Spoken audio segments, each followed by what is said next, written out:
Hey everyone, it's me, Rai, and today I'm going to show you how I painted this lionfish. You could paint along if you'd like. I'm going to put the reference image link in my description.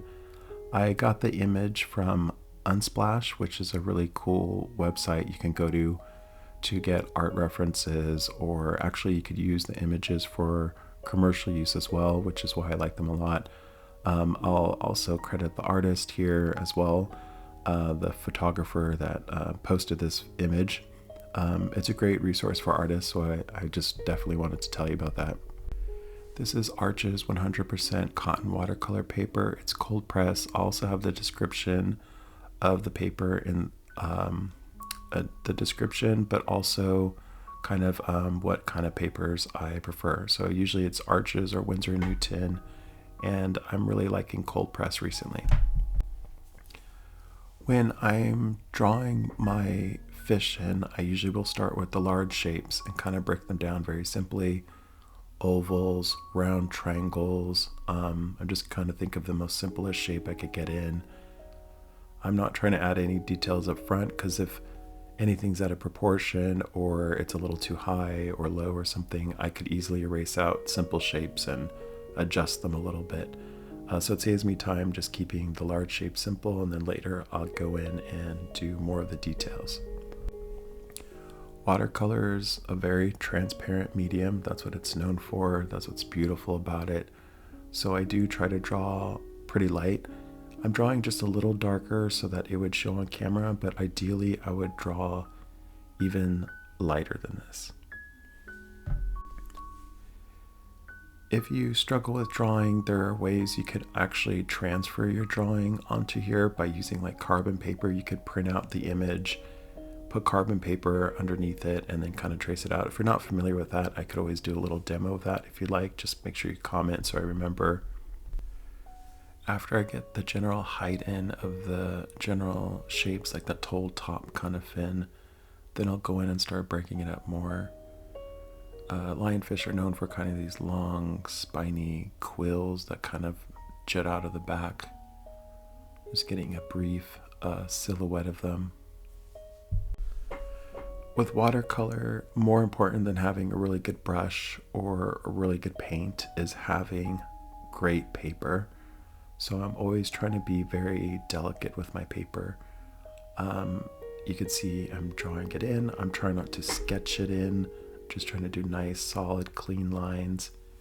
And if I do erase, I'm using a kneaded eraser so that I'm not kind of scuffing the surface of the watercolor paper. Watercolor paper gets pretty pricey. I think this ends up being like $2 or $3 a sheet sometimes, depending on the size you're working with. So I am trying to keep it at the best quality, and I don't want to be aggressive with an eraser, so I use a kneaded eraser. Typically I won't draw in this much detail. Sometimes I just go for the watercolor because it's almost like drawing. You use a very sharp brush, but in this case I'm drawing it in more so that you could see kind of how much you could draw in, and it'll be a really good guide, and I won't have to think as much later. I'll kind of have it all mapped out. So it was kind of nice that I ended up drawing it all out.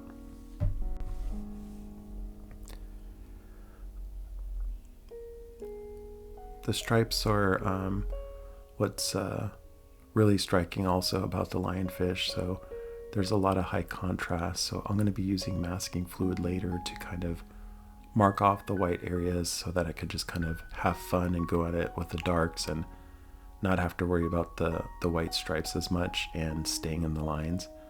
But for now I am still mapping them out, so you could see kind of where they're going to be drawn in.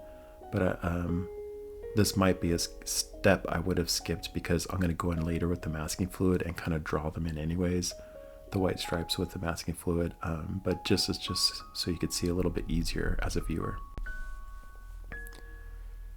And go some more stripes.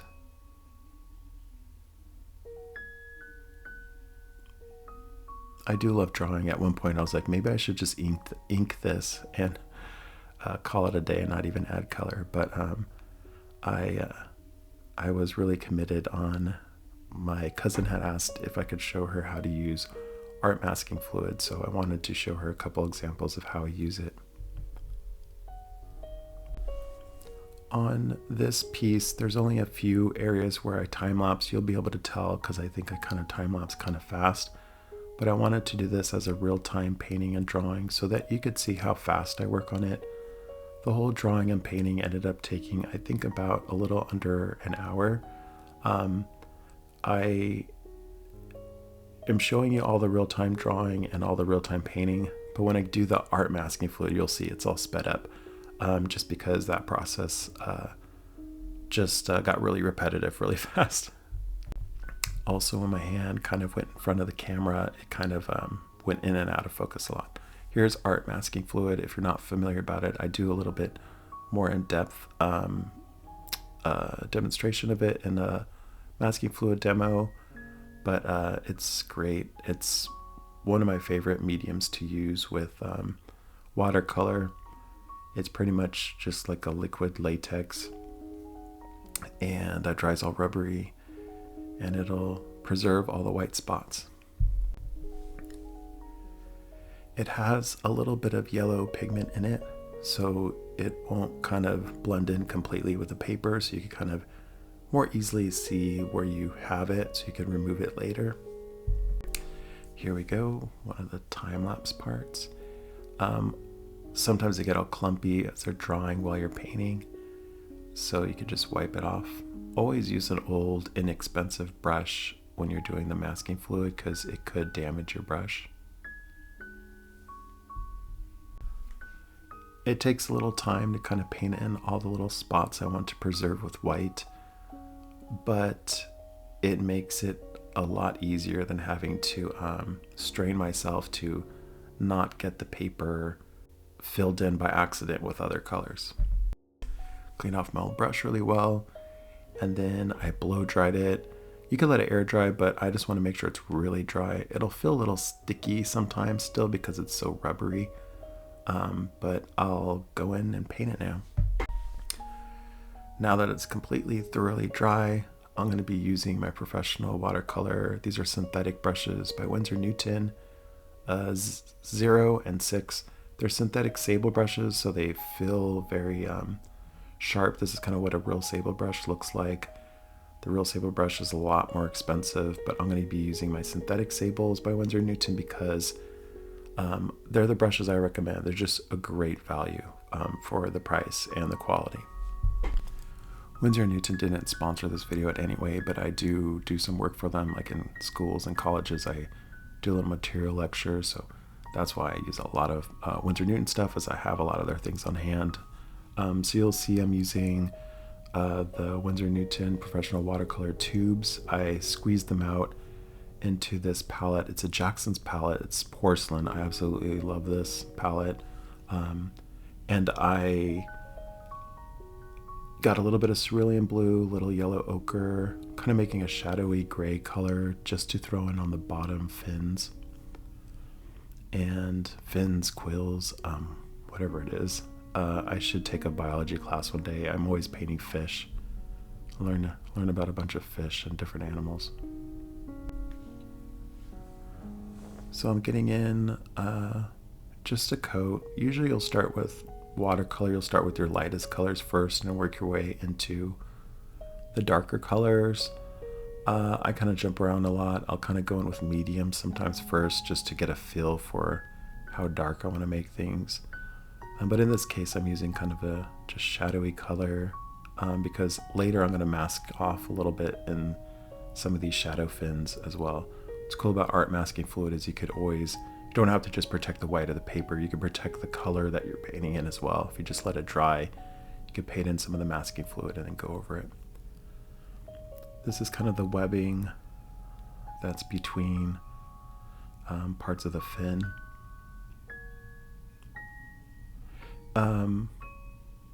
The background I'm just going to keep white for this painting. I'm not going to paint the background. So I did want to indicate kind of where some of the clear areas were the fins or flippers, whatever you call them. I'm going to paint a little bit of this shadowy color too inside these quills.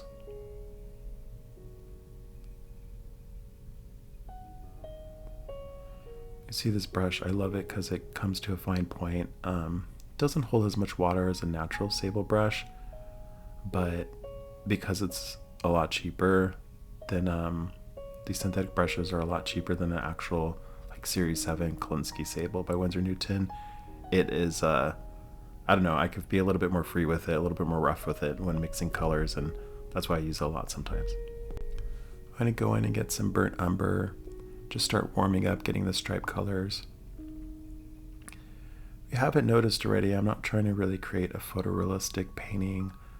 My fish is not drawn exactly how the fish is on the right. The stripes aren't all perfect. There's not the same number of spines, I don't think. But I just kind of use a reference as inspiration more. This is a purple. This is the Winsor purple, actually. Burnt sienna. It's very warm brown. I'm mixing together. So mix two different colors, like a lighter brown and then a darker brown.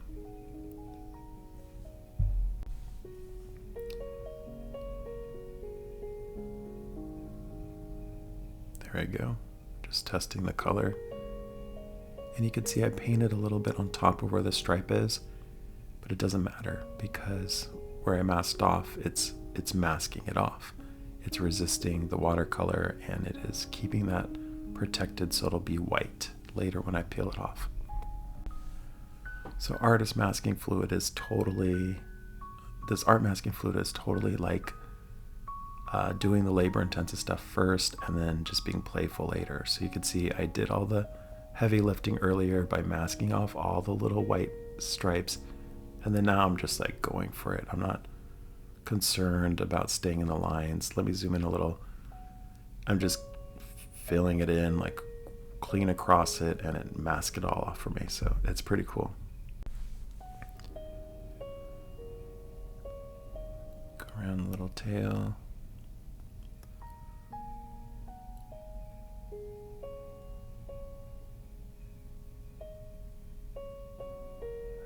I believe I got a little bit of darker color that I'm spotting in some areas.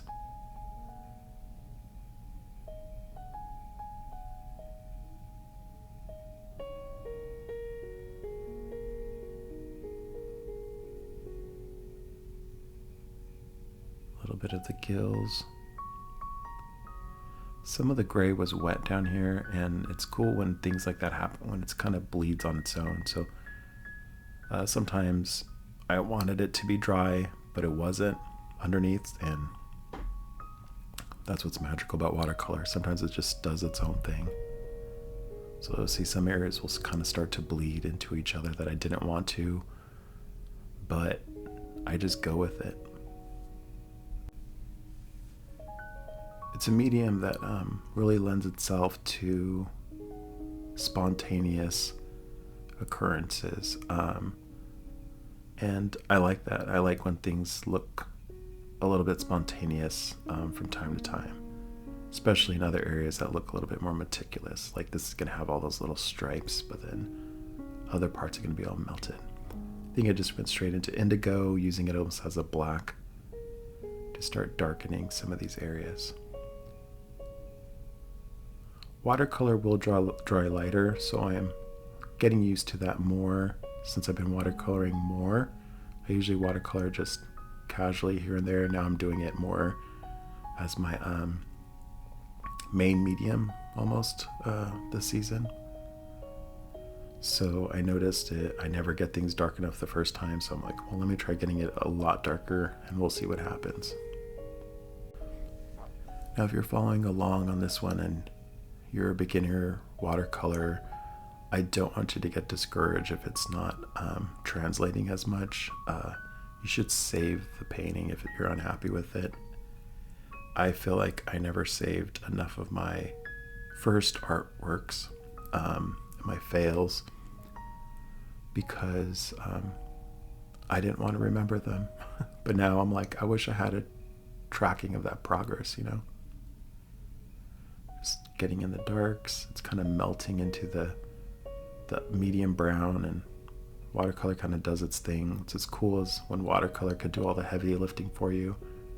You don't even have to blend sometimes, it just blends for you. There's like this little spot that's happening in the spine, that little blend. That's the little magical things that happen that you don't plan, and it comes out better than I would have ever wanted. Hopefully I don't paint over that too much or paint it out. We'll see what happens. I forgot what happens in this painting. Oh, I kind of painted over it a little. We'll see. Now I'm painting over the spines. I think I'm really enjoying the melting aspects of the watercolor. So I am going to go with that and just kind of let these areas just melt.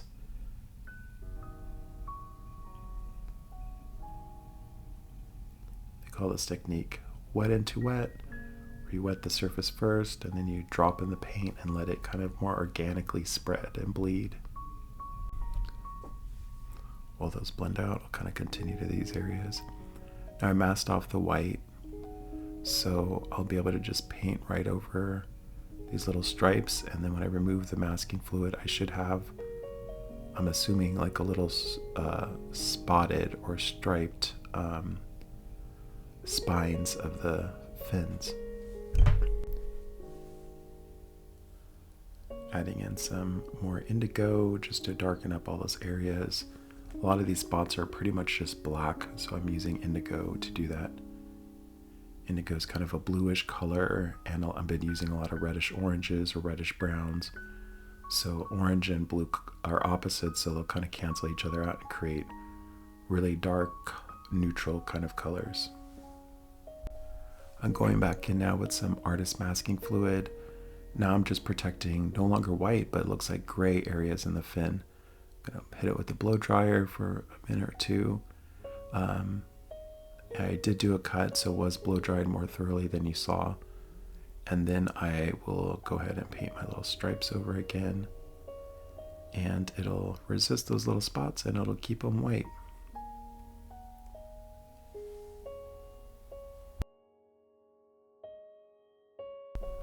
By now, you know the routine.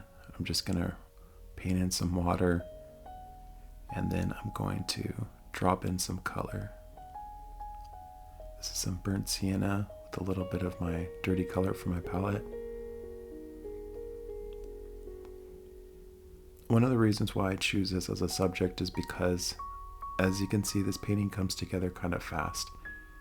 If you have a little bit of drawing skill under your belt, it's just a fun, impressive painting you can create with not too much effort, which is one of the reasons why I chose this subject. Now, there's a lot of things that could still go wrong, so I don't want you to feel discouraged if it does, but if you feel like you really hit this painting and you really liked the outcome, you should definitely show it to me. I would love to see it. Hit it with the blow dryer. I do cut, I think, again a little bit, so I blow dry it a little bit longer than what you see here. I blow dry it until it's completely matte, like there's no more shiny water areas on the paper, and then I'll sometimes fill it to make sure that no moisture's in there. Now with removing the masking fluid, you could do it with the finger. I like to do it with a clean white eraser. I'm gonna warn you, it's gonna look scary. When you remove the masking fluid, you're gonna be like, my painting completely changed. I hate the way it looks. Like this. Womp, womp, womp. Now it seems like we lost a lot of the detail, but that detail wasn't there to begin with. It was just all masking fluid. It was hit on top.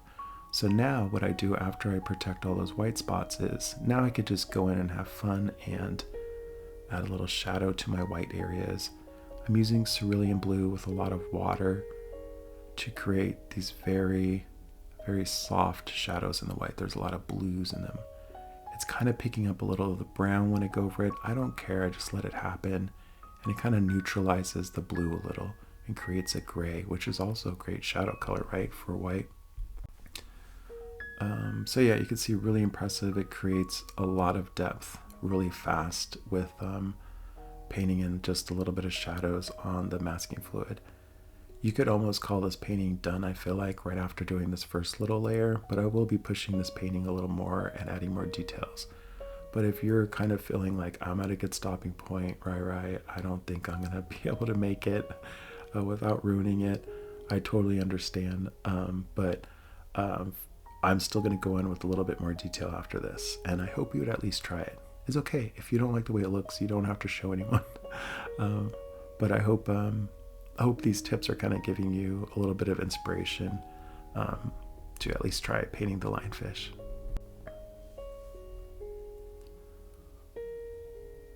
And painting more shadows. Again, you can see it's kind of lifting up some of the brown, but it's making the blue kind of gray out, which is nice. Kind of blend it a little. So it just, I want to say just 2 brushes, you can get a lot of cool details and make a pretty cool detailed watercolor. But I forgot about that 3rd brush, that old kind of Winsor Newton brush I use for the masking fluid. So always make sure you use kind of an old brush. I'd hate for you to ruin a nice new brush on that. With masking fluid, you don't only have to use a brush. Some people use toothpicks, paper clips. I've seen peers of mine and students of mine use all kinds of different things to get cool different texture or detail work in with masking fluid. I'm gonna add in a little bit more blue. I've painted this kind of lionfish several times in watercolor. I've done one in watercolor pencil. I've done one with watercolor pans. It's these kind of dried tubes I use in the palette. Each time I feel like it just gets easier and easier. I think I even simplify it a little bit more, even though it starts to look more detailed each time I paint it. So something I would encourage you to do if you're new to watercolor is when you do a tree painting or something for practice,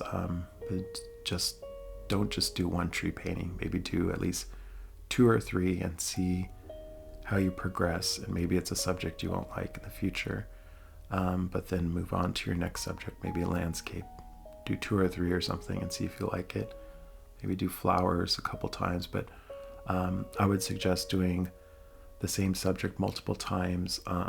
So you figure out different ways how you could approach it and make it easier for you, especially if you're struggling with any art medium. It's good to kind of do multiples. Now I'm going in with these little details. This is the fun part with the watercolors. It can be so detailed. You're pretty much just like drawing at this point. These weird little like fin appendages on the front of the face. I don't know, some kind of disguise they have to look more like a plant flora or something. Little spot, see how it bleeds? I love when it's just like does its own thing. So I want you to take note of the head, how it's kind of more rendered now, just from adding those little details.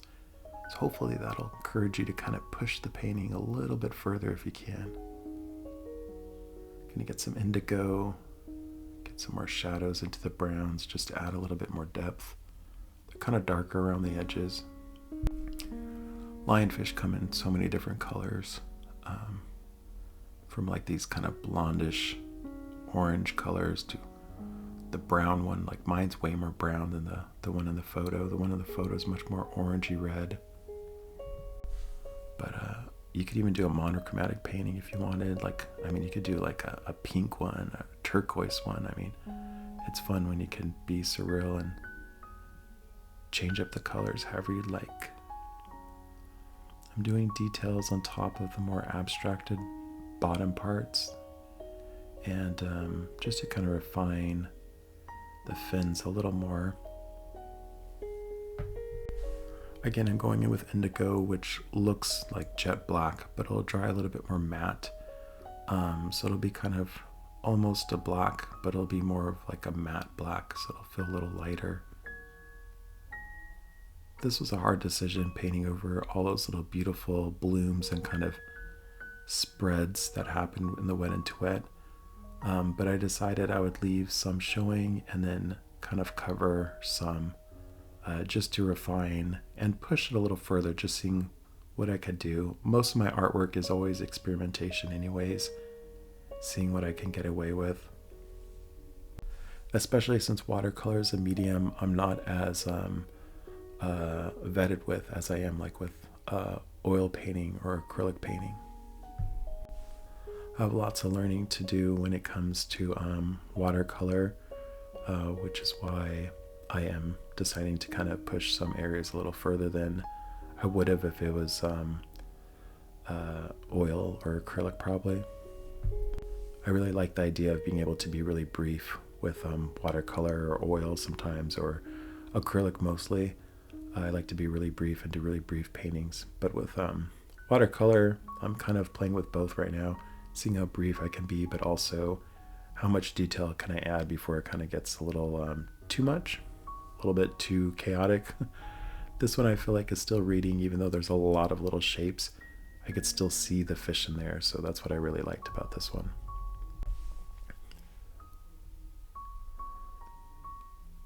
Some more on the little spines. I ended up painting out that beautiful area I loved. Rai, what did you do? It's okay. I'll keep it in the next one. Let's see. Just putting a little more darks in here. Adding more little spots. These spots really aren't in the photo, but I've seen lionfishes that have kind of spotted stripes in them. There's like major stripes, the thick ones, broad ones, and then there's minor ones. I've seen ones that have kind of like a spotted stripe, and I guess that's kind of where I'm lifting that idea from.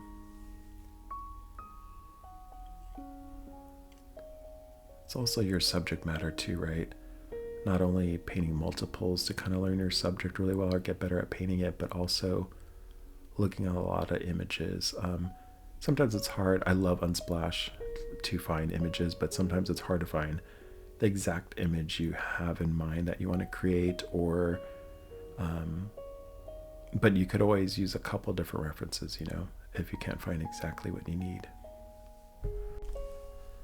This photograph has a little bit of the fin cropped off. It's not on a white background, which I knew I wanted to paint it on a white background, but we're making it work. We're kind of interpreting it in our own way. So the important part of a painting is when to figure out when it's done. Sometimes I just like to time myself, like, oh, this needs to be done under an hour. So when I'm looking at the clock or my little watch is telling me to kind of stand up, it's been an hour or something, then I'm like, okay, it's time to wrap it up. I think this painting, from drawing to masking fluid to painting, took about an hour. A majority of what you saw was the drawing and the painting part, which was kind of the longer part. So it could come together really fast. And I'll definitely be painting more lionfish. I'll probably paint them in different colors, or maybe experiment more with the background. Just another way to see kind of how far we could push one of these little paintings. If there's a subject you're interested in seeing me paint, I'd love to hear your suggestions. This is what it looks like right now. I thought I was kind of finished, and I was like, oh, you know what? The spines don't look sharp enough because I left them white. So let me just add a little blue on the tops. So I'm going to be adding a little blue just to kind of give the suggestion that there's these really sharp spines. You do not want to touch one of those or step on one of these, do you? There they are. Nice. I really like this one. I think this is probably my favorite lionfish I've painted so far.